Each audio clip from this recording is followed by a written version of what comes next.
A las puertas de la Navidad, las comunidades decidirán si hay nuevas restricciones en esa conferencia de presidentes que para el líder del PP llega tarde y critica que Sánchez lo haya anunciado desde Barcelona. Sánchez ha comparecido hoy en los medios para justificar que ha ido a un congreso del Partido Socialista en Falcón. No es que para menor duda, porque para anunciar la fecha de una conferencia de presidentes lo que tenía que haber hecho es poner un tuit, que es lo que hace todo el mundo. En esa línea, el presidente de Vox, que acusa a Sánchez de usar el Falcón para hablar y no decir nada. También críticas de Inés Arrimadas, asegura que desde hace semanas el gobierno debería haber apostado por la prevención sin restricciones. Y con la conferencia ya convocada, confirman asistencia el presidente catalán y el lehendakari Urkullu. Aragonés reclama claridad en las medidas y que se mantenga el fondo COVID para el año que viene. Íñigo Urkullu, criterios comunes, como el cántabro Miguel Ángel Revilla, que pide que esos criterios los acaten todas las comunidades. Otros, como el presidente de Galicia o el de Murcia, ambos del PP, exigen contenido en la reunión. Deben de tener un contenido serio y sólido, que de momento no lo tiene. Para ejercer esa coordinación tendrá que haber alguna medida. ¿Va a proponer algo? Desde el gobierno insisten, las comunidades tienen herramientas suficientes para actuar, aunque no descartan pactar nuevas medidas a 2 días de Nochebuena. Pues vamos ahora con los últimos datos de contagios, con los que se saben a esta hora. Cataluña sigue mostrando altos registros de positivos diarios, más que la semana anterior, pero ya eran altos. Galicia además presenta récord de positivos notificados en esta ola. Continúan altos también en Murcia, ya lo eran ayer. Y atención a Navarra, ya saben que es la comunidad con mayor incidencia de España, pero en los últimos días viene registrando un descenso de positivos diarios. Habrá que ver si se confirma como tendencia. Nos fijamos también en la presión hospitalaria. Vamos a las 4 comunidades que peores datos presentan en nuestro país.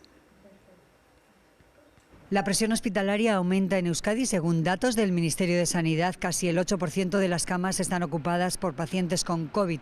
Euskadi es la comunidad con más ingresos, por eso el Gobierno vasco ha activado el escenario 3 para todos los centros sanitarios. Además de ampliar las unidades de cuidados intensivos, se han desprogramado las cirugías no urgentes, a pesar de que, según datos del Gobierno vasco, más del 91% de la población está vacunada con la pauta completa. Las tasas de incidencia del COVID son las más altas de los últimos 22 meses. En Aragón, casi el 8% de los ingresados son por COVID, la segunda comunidad con más presión hospitalaria. También aumentan los pacientes UCI, el 17% de las camas están ocupadas por COVID. Y a tan solo 5 días de Nochebuena, los casos los últimos días no dejan de subir. La incidencia acumulada ha aumentado 200 puntos desde la semana pasada. En Aragón se pide el pasaporte COVID en el ocio nocturno para frenar el virus. Y desde este fin de semana también se pide en hospitales y en residencias, en hostelería solo en celebraciones de más de 10 personas y también en grandes eventos.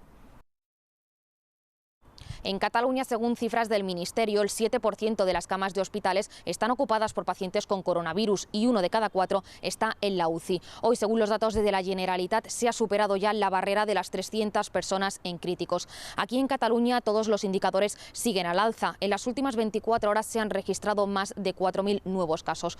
Por eso, ante esta situación, a partir de mañana cambian los protocolos y los contactos estrechos de un positivo van a tener que guardar cuarentena, estén o no vacunados. Y todo esto a la espera de saber si la Generalitat anuncia esta semana nuevas restricciones. Aquí en Baleares la presión hospitalaria sigue aumentando. Según los últimos datos facilitados por el Ministerio de Sanidad, el 7% de las camas están ocupadas por pacientes COVID, una cifra que habría aumentado durante este fin de semana. Ahora mismo el riesgo de ocupación en la UCI es medio y hoy se han notificado 660 nuevos casos. Todo esto a las puertas de la Navidad y el mismo fin de semana en el que han empezado a pedir pruebas PCR a los sanitarios no vacunados. Si no las presentan, podrían ser sancionados. Si nos fijamos en las UCIs, las unidades de cuidados intensivos, la media de la ocupación en España es del 14%. Solo Cataluña está por encima del 25%, lo que se considera riesgo muy alto. Para poner estos datos en contexto, los comparamos con los de hace justo un año. Entonces los contagios llevaban solo unos días subiendo, ahora llevan más de un mes al alza y con la mitad de incidencia acumulada, la ocupación hospitalaria era casi el doble. Si nos fijamos en la ola que vino después de las fiestas de Navidad, a mediados de enero, cuando se superaron los 500 casos por cada 100.000 habitantes, las unidades de cuidados intensivos estaban al 28%. Ahora están justo a la mitad. Entonces, La Rioja llegó a tener 6 de cada 10 camas UCI ocupadas por un paciente COVID y 16 autonomías estuvieron en riesgo muy alto. Hoy solo está una, Cataluña. Aunque de forma más lenta que en otras horas, la presión en los hospitales está creciendo. Si lo comparamos con la ola de verano, cuando ya había vacunación, con cifras de contagios similares, los datos de ingresos son ahora ligeramente más altos. Protestas en Londres contra las restricciones, mientras el gobierno no descarta más medidas para frenar la expansión de Omicron. La nueva variante que también se propaga rápidamente en otros países europeos. Vamos a ver ahora la curva de casos de coronavirus en Europa este año 2021 comparada con otras regiones del mundo. Nos fijamos en la línea roja, es la de nuestro continente. En enero hubo un repunte de casos justo después de las Navidades con una curva muy similar a la de Norteamérica, que es la azul oscuro. Pero en abril, en Europa, comenzaron a bajar significativamente los positivos justo cuando Asia, la de color naranja, vivió una explosión de contagios. Sin embargo, a partir de septiembre, los casos en Europa se disparan, convirtiéndose en el epicentro de la pandemia hasta el día de hoy. Primeras horas el confinamiento estricto en Países Bajos por el avance imparable de Omicron. Desde hace semanas han ido endureciendo las restricciones hasta tomar la más difícil. Solo abrirán supermercados y farmacias, hasta 2 personas se podrán recibir en casa, hasta 4 en Nochebuena y Navidad y sin límite en fin de año. No lo apoyo, necesito trabajar.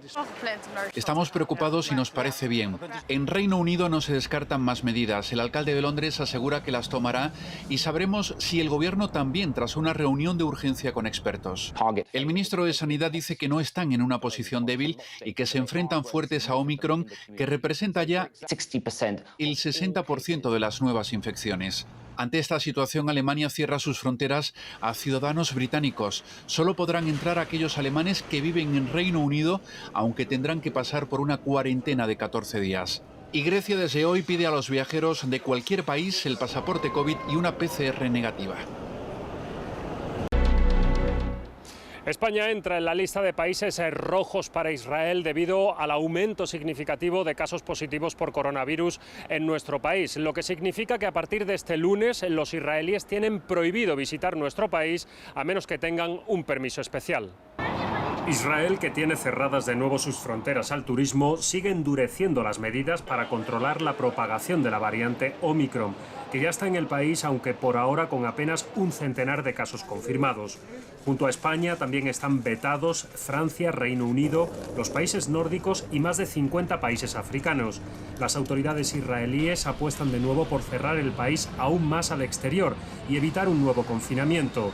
Durante esta pandemia, Israel ha ido siempre por delante en restricciones y vacunación para adultos y niños, y ya está encima de la mesa la posibilidad de una 4ª dosis para principios de año. Colas en el exterior de un laboratorio de pruebas de coronavirus en Nueva York. No quiero cerrar mi ciudad otra vez, ha dicho el alcalde Eric Adams. Allí han registrado la tasa más alta en un solo día, con más de 21.000 positivos. Colas también en el estado de Virginia para hacerse test. Las hospitalizaciones en Estados Unidos han aumentado un 20% en 2 semanas. Más de 90 millones de ciudadanos no tienen ni una dosis de vacuna. Las autoridades no descartan endurecer los protocolos ante las fiestas navideñas.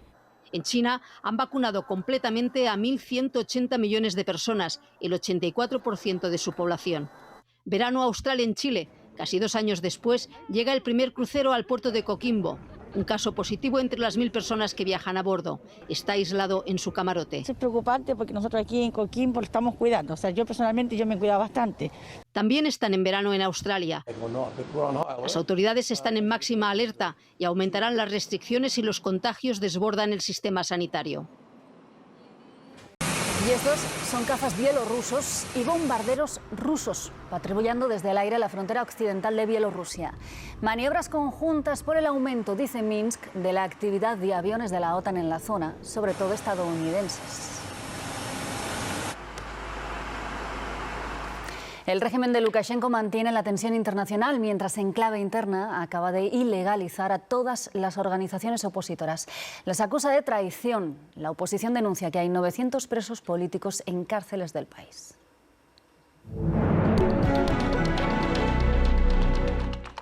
María Kolesnikova fue una de las mujeres que lideró las protestas contra el fraude electoral de Lukashenko en 2020. A diferencia de Svetlana Tikhanovskaya, se negó a exiliarse e incluso rompió su pasaporte en la frontera cuando el KGB, que aún se llama así en Bielorrusia, quería expulsarla del país. Ella misma nos contó en una entrevista los riesgos de intentar hacer política bajo una dictadura. Ahora se enfrenta a 11 años de cárcel en un juicio que su abogado considera una farsa insultante para el derecho. Un testimonio valiente. Otros letrados que trataron de defender a Kolesnikova antes que él están inhabilitados de por vida para ejercer en Bielorrusia. Las protestas contra el régimen de Lukashenko, que abarrotaron las calles de Minsk el año pasado, han dado paso aquí a una represión silenciosa, con cerca de 900 presos políticos en las cárceles, según denuncia la perseguida oposición desde el exilio.